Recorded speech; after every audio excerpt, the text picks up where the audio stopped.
Suya bakın yine, göz yaşı. Gel yakından da suya bak. Gibi görsen var, suya bak. Cennet.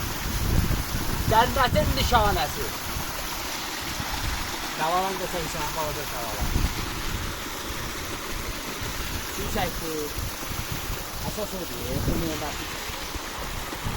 Ayağıyla asas oldu.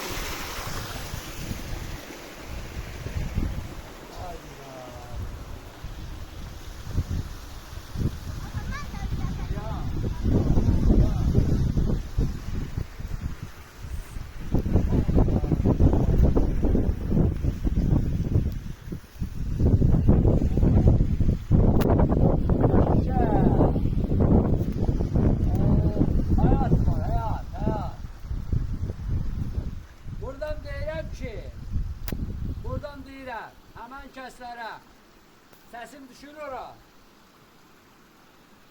Oralar bizim məkanımızdır, biz dağda böyümüşük. Heç kim öz xoşuna çıxıb buradan Bakıya gəlmir. O bəziləri deyir, nə işiniz var Bakıda, gedin də rayonda yaşayır. Onlara demək istəyirəm ki, bu cür nə cənnət kimi yerdə mənim imkanım normal olsa, yaşayış tərzim yaxşı olsa, normal olsa, mən buranı qoyub Bakıya gəlmərəm. Belə yerdən biz çıxıb o sıxlığa gəlmişiksə, biz məcburiyyətdən gəlmişik.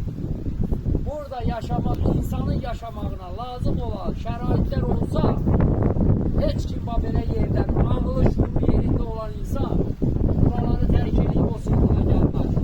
Yəni, Nakışda danışanda diqqətli danışır, əzləri. Mehribançılıq yaxşı şeydir. Bakı da bizim paytaxtımızdır, dövlətimizin paytaxtıdır. Başqa yer deyil, başqa ölkə deyil. Gözəl insanlar. Yəni bunu deyirəm, bunu biləsiniz. Oldu mu? Videoya bir dənə son verə bilərsən.